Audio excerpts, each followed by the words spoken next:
Assalamualaikum warahmatullahi wabarakatuh. Pada kesempatan kali ini kelompok kami akan membahas materi tentang creativity and place. Sebelum itu saya mohon izin untuk memperkenalkan anggota kelompok saya. Yang pertama ada saya sendiri Nizar Zakwan. Selanjutnya ada Syekha Ananda Bunur Rahmah. Lalu ada Siska Aryananta Salsabilah. Dan yang terakhir ada Romario Rianto. Apa sih pengertian dari kreativitas itu? Kreativitas mempunyai pengertian, yaitu kemampuan menggabungkan dua elemen berbeda menjadi suatu hal yang baru. Sedangkan selanjutnya ada place. Pengertian dari place yaitu tempat di mana suatu kreativitas itu muncul. Tentunya di dalam konsep place ini juga mempengaruhi keberlangsungan seberapa jauh kreativitas ini akan didapatkan. Mungkin sebagian orang mempunyai pemikiran bahwa kreativitas itu dapat datang dengan sendirinya. Namun kenyataannya, kreativitas itu tidak dapat muncul dengan sendirinya, karena diperlukan pengaruh dari beberapa faktor untuk memunculkan sebuah kreativitas. Menurut Teresa Amabile, ada beberapa faktor yang mempengaruhi munculnya kreativitas. Yang pertama ada dalam tempat atau lingkungan yang baik.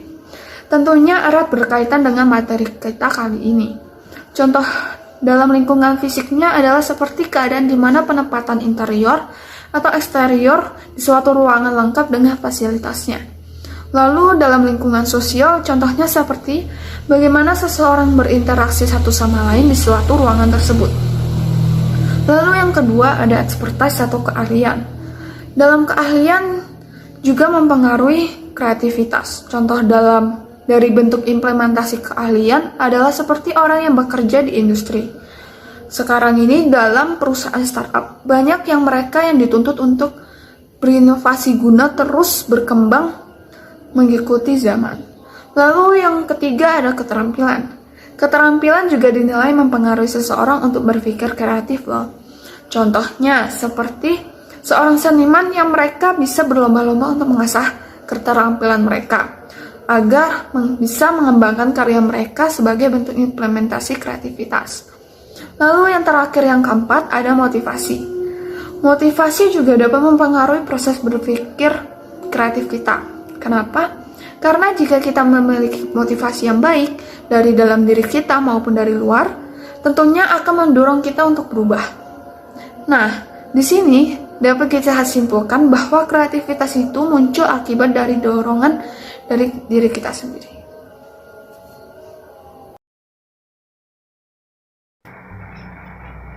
Profesor Teresa Amabile. Di sisi lain, Profesor Teresa Amabile ini juga menyampaikan bahwa kreativitas dapat datang dari siapa saja.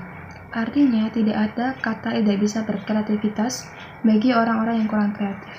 Tentunya, jika mereka mencoba untuk mendorong diri mereka lebih sedikit mungkin, mereka dapat memenuhi proses untuk berpikir kreatif. Kemudian, Profesor Teresa Amabile ini juga mengembangkan alat guna menilai kinerja perusahaan, serta memberi wawasan pada organisasi guna mendorong atau menghasilkan kreativitas. Adapun komponen yang dapat meningkatkan kreativitas menurut Profesor Teresa Amabile ini terbagi menjadi 3D, S, K, dan P.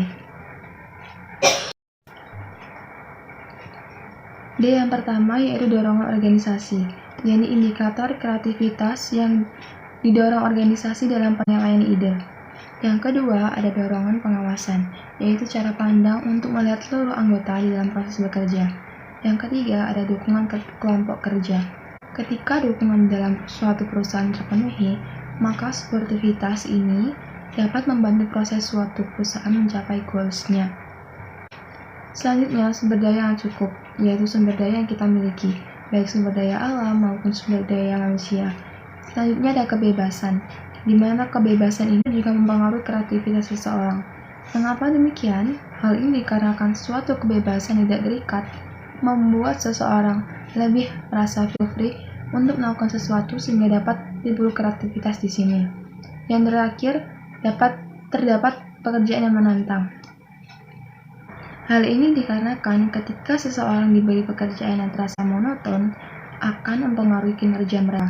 Tentunya, mereka akan merasa bosan dengan pekerjaannya. Hal inilah yang diperlukan sebuah inovasi baru untuk menghilangkan rasa bosan tersebut. Bisa dicontohkan dengan change positions in one day agar semua pekerja dapat merasakan sensasi baru mereka.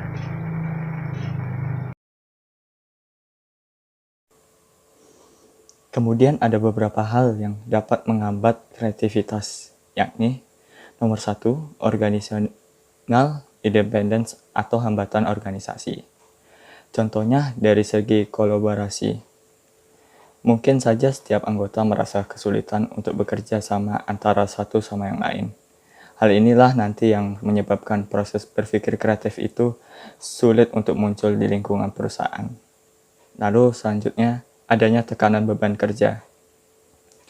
Ketika hal ini terjadi, maka seseorang dari para pekerja dapat merasa terbebani, bahkan sampai stres dan sulit untuk rileks. Tentunya ini akan menghambat proses berpikir kreatif juga, karena pikiran yang stres akan mempengaruhi kepribadian seseorang untuk memulai sesuatu pekerjaan.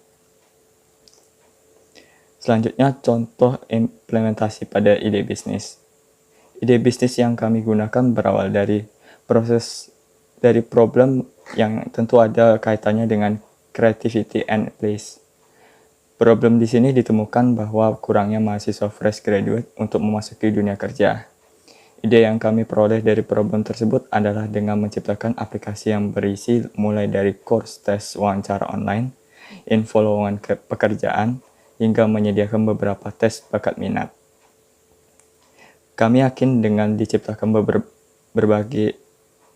menciptakan aplikasi tersebut, mahasiswa dari seluruh Indonesia juga dapat mempelajari basic skill mereka untuk mempersiapkan seawal mungkin, sehingga kemungkinan menurunnya problem ini pun akan berkurang secara berangsur-angsur.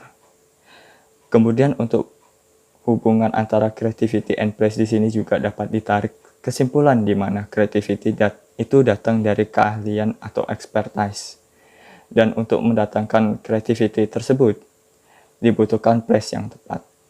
Tentunya dengan wadah aplikasi ini dapat tercipta lingkungan kerja yang efektif bagi para mahasiswa.